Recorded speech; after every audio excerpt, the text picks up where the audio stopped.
Con un cuchillo cortó el asiento y lo sujetó firmemente con cinta a los pies de la mujer. Así evitarían dejar huellas en la arena, pero para despistar de verdad a los perseguidores, aún les faltaba un paso clave. Michael ayudó a la mujer a ocultarse tras unas rocas, luego sacó unos auriculares de su bolso y caminó en dirección contraria, dejándolos en una colina cercana para simular que se les habían caído y hacer creer a los asesinos que se habían ido. Después buscó un rincón oculto y se escondió. Al poco tiempo llegaron 3 perseguidores y comenzaron a rastrear sus huellas. La buena noticia era que no encontraron a Michael. La mala era que una de las mujeres se acercaba justo donde estaba escondida la chica. Por suerte no la descubrió pronto. Encontraron los auriculares y siguieron en dirección opuesta cuando por fin se alejaron. Michael respiró aliviado para evitar que lo siguieran. María desinfló las ruedas de las motos y cortó las mangueras de combustible. Además se llevó todas sus botellas de agua. Aunque lograron ganar tiempo, aún tenían un gran problema: cruzar ese desierto a pie hasta Estados Unidos. Era prácticamente imposible, y más aún con María embarazada. Solo podían avanzar poco a poco y descansar. De pronto Michael oyó un ruido detrás. Instintivamente sacó el arma y disparó. Por suerte, solo era una lata abandonada. Encontrar basura allí era buena señal. Indicaba que había una salida cercana, pero ese disparo reveló su posición. Los 3 perseguidores, al oírlo, no tardaron en seguir el rastro sin saber el peligro que se acercaba. Michael contactaba con un amigo en Estados Unidos. Le pidió que fuera a la frontera a recogerlos. En ese momento un reflejo le dio en la cara y vio que los asesinos ya estaban cerca. La mujer guardó su cuchillo con calma y empezó a acercarse. Sin prisa Michael tomó a María y corrieron hacia la frontera. Pero los perseguidores eran muy rápidos.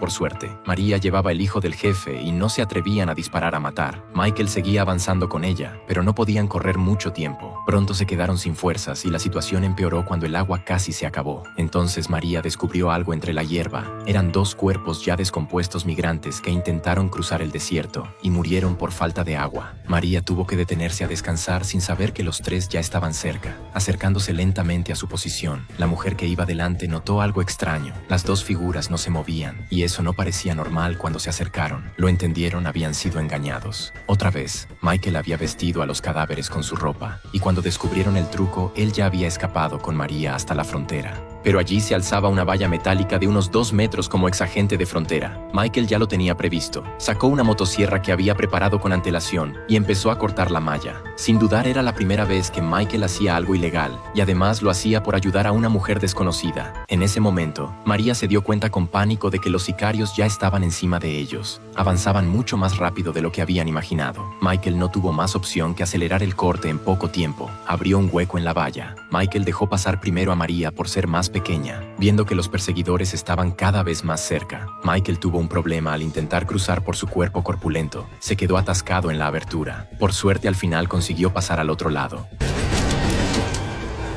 You wanna shoot me? Shoot! Go ahead!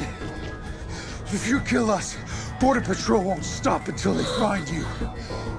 See you soon. En ese momento, Michael no entendió lo que decía la asesina. Pensó que sus palabras los habían intimidado. Michael sabía muy bien que todavía no podían bajar la guardia si los encontraba la patrulla. María corría el riesgo de ser deportada a México. De pronto Michael oyó ruido a lo lejos. Enseguida llevó a María a esconderse tras una cobertura. Resultó que eran 2 agentes de patrulla que venían en sentido contrario. Sacaron un dispositivo térmico y comenzaron a rastrear la zona, pero no detectaron nada. Michael, que había sido agente fronterizo, sabía perfectamente cómo evitar ese tipo de búsqueda. Usando un parasol del coche logró engañar a los agentes. Solo cuando confirmó que se habían alejado, volvió con María a la carretera para esperar a su amigo. Al poco rato, vieron a lo lejos un coche que se acercaba a gran velocidad. María se alegró al verlo, pero Michael con cautela llamó primero a su amigo para confirmar. Standing in the middle of the road with the light on. You see me? No. You sure? Yeah, I'm sure. The GPS says another 10 minutes. Michael reaccionó al instante. En esa zona no podían circular coches sin motivo. Ese vehículo tenía que venir por ellos. Así que volvió a esconderse con María. Resultó que eran hombres del novio mafioso de María, Dante. Incluso habían infiltrado gente dentro de Estados Unidos. Michael estaba seguro de que no los matarían de inmediato, por eso hizo que María sirviera de cebo, mientras él aprovechaba para abatir a uno de los sicarios. El otro, al ver la situación, intentó huir en coche, pero Michael lo alcanzó y lo derribó justo después de deshacerse de los cuerpos. Michael vio otro coche acercarse. A lo lejos volvió a llamar a su amigo para confirmar por suerte. Esta vez sí, era su amigo. Al ver a Michael en ese estado tan desaliñado y a la joven mexicana a su lado, su amigo pensó que Michael se había vuelto loco. Pero justo cuando estaban a punto de marcharse, el teléfono de Michael recibió un video inesperado. Al verlo quedó completamente paralizado en la grabación. Aparecía un hombre vestido de negro junto a la cama de su hija, antes de que pudiera reaccionar. El teléfono comenzó a sonar. Do I have your attention? What the fuck is this? Return to the place you left your truck. Go now, but the next video we send you will have a much different ending.